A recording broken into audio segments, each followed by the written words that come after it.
America और Iran के बीच लंबे समय से चला आ रहा तनाव एक बार फिर ऐसे मोड़ पर पहुंचा है जहां युद्ध और शांति के बीच की रेखा बेहद पतली दिखाई दे रही है।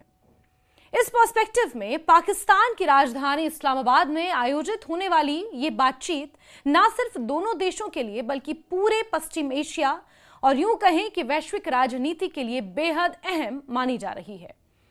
इस बातचीत से उम्मीदें तो बहुत हैं, लेकिन हालिया घटनाक्रम और दोनों पक्षों के जो बयान आ रहे हैं उसे देखते हुए ये कहना बहुत मुश्किल है कि ये वार्ता, ये बातचीत किसी ठोस परिणाम तक पहुंच पाएगी भी या नहीं।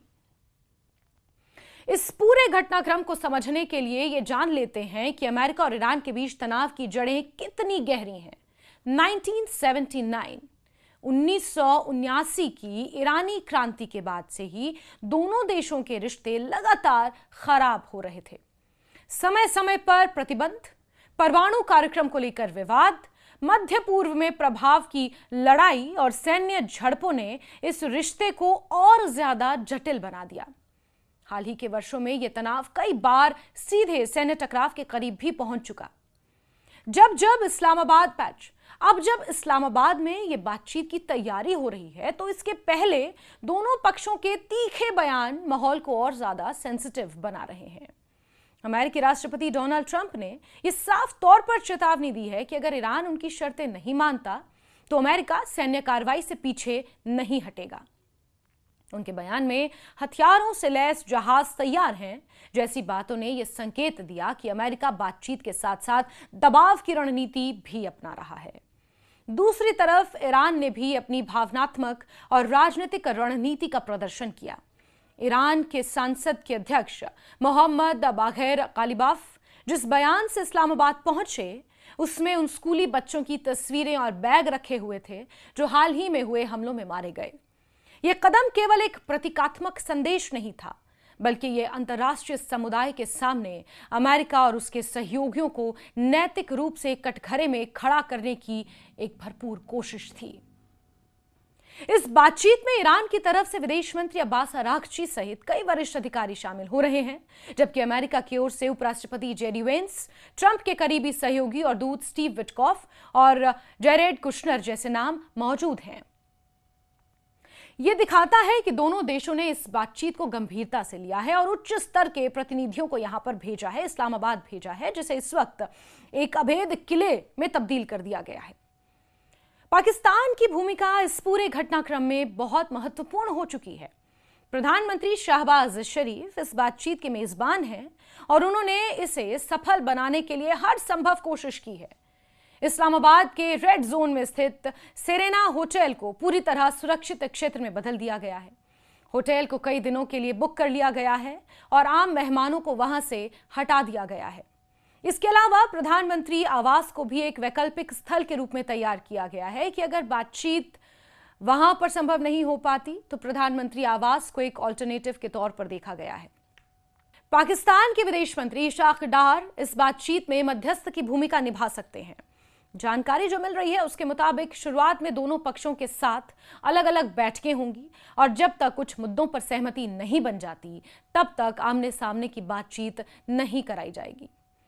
यह तरीका इस बात को दर्शाता है कि दोनों देशों के बीच विश्वास की कमी अभी भी बहुत गहरी है।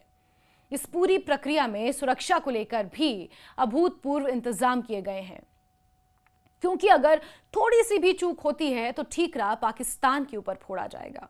पाकिस्तान की सेना और सुरक्षा एजेंसियां हर पहलू पर नजर रखे हुए हैं। हालांकि यह साफ नहीं है कि सेना प्रमुख जनरल आसिम मुनीर इस बैठक में शामिल होंगे या नहीं, लेकिन उनकी भूमिका परोक्ष रूप से जरूरी और महत्वपूर्ण मानी जा रही है। और एयरपोर्ट पर रिसीव करने की जो तस्वीरें सामने आई हैं इन प्रतिनिधियों को, उसमें field marshal general Asim Munir साफ नजर आ रहे हैं। गोपनीयता इस बातचीत की एक और खास विशेषता है। ईरानी प्रतिनिधिमंडल के इस्लामाबाद पहुंचने की खबरें तो आईं, लेकिन आधिकारिक पुष्टि नहीं की गई। इस तरह अमेरिकी पक्ष की गतिविधियों को भी सीमित जानकारी के दायरे में ही रखा गया है। इसका मुख्य कारण सुरक्षा के साथ साथ दोनों देशों के बीच विश्वास की कमी भी है। पाकिस्तान भी इस बात को लेकर बेहद सतर्क है कि उसकी जमीन पर किसी भी प्रकार की सुरक्षा चूक ना हो, क्योंकि इसका असर उसकी अंतर्राष्ट्रीय छवि पर पड़ सकता है। अब सवाल यह उठता है कि इस बातचीत से आखिर क्या उम्मीद की जाए। एक तरफ दोनों देश ये जानते हैं कि युद्ध की स्थिति में उन्हें भारी नुकसान उठाना पड़ेगा।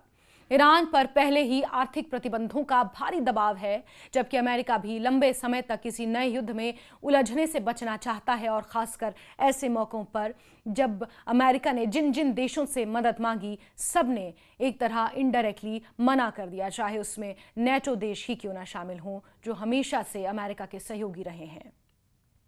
ऐसे में बातचीत ही एकमात्र रास्ता दिखाई देता है। लेकिन दूसरी तरफ दोनों देशों की शर्तें इतनी कठोर हैं कि समझौते की राह आसान नहीं लगती।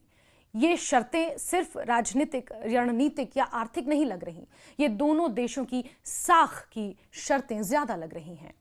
ईरान ने लेबनान में युद्ध विराम और अपनी जब्त संपत्तियों की वापसी जैसी मांगे रखी हैं, जबकि अमेरिका चाहता है कि ईरान अपने परमाणु कार्यक्रम और क्षेत्रीय गतिविधियों पर रोक लगाए।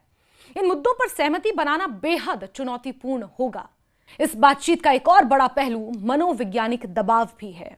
दोनों देश एक दूसरे को यह दिखाने की कोशिश कर रहे हैं कि वो किसी भी कीमत पर झुकने को तैयार नहीं हैं, और इसीलिए मैंने कहा कि ये शर्तें साख की शर्तें हैं।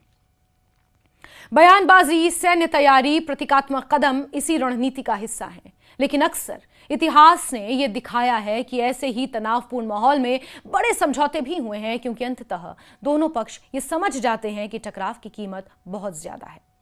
अगर ये बातचीत सफल होती है तो ये न केवल अमेरिका और ईरान के रिश्तों में सुधार ला सकती है, बल्कि पूरे मध्य पूर्व यानी मिडिल ईस्ट में स्थिरता की दिशा में एक बड़ा कदम साबित हो सकती है। वहीं अगर ये विफल होती है तो क्षेत्र में तनाव और बढ़ सकता है और सैन्य टकराव की संभावना तेज हो सकती है। कुल मिलाकर इस्लामाबाद में होने वाली ये बातचीत केवल एक कूटनीतिक बैठक नहीं है, बल्कि वैश्विक राजनीति के एक महत्वपूर्ण मोड़ का प्रतिनिधित्व करती है, जो इतिहास में छप जाएगा। इसमें शामिल हर पक्ष अपनी अपनी रणनीति के साथ आया है, लेकिन सफलता इस बात पर निर्भर करेगी कि वो अपने मतभेदों को कितनी समझदारी और लचीलापन उसमें रखते हैं और फ्लेक्सिबिलिटी से सुलझा पाते हैं। दुनिया की नजरें इस बातचीत पर टिकी हुई हैं, और आने वाले कुछ दिन ये तय करेंगे कि ये प्रयास शांति की दिशा में एक कदम होगा या फिर और असफल कोशिश। लेकिन इस बीच सबसे पहले ये बात काबिले गौर है कि दोनों पक्षों की तरफ से जो धमकियां आ रही हैं, चाहे ईरान लगातार अपनी शर्तों को मॉडिफाई कर रहा हो कि बातचीत सिर्फ तब शुरू होगी जब पूरी तरह लेबनान भी इस सीज फायर का हिस्सा होगा, वहीं लेबनान से जुड़ा है इजराइल, और इजराइल लगातार लेबनान और हिजबुल्लाह के ठिकानों पर निशाना साध रहा है और लेबनान के साथ सीज फायर करने को किसी भी तरह से राजी नहीं है, बेहद असहज नजर आ रहा है। और यही कारण है कि इजराइल और अमेरिका के बीच यानी बेंजामिन नेतन्याहू और ट्रंप के बीच भी तीखी तकरार हो रही है।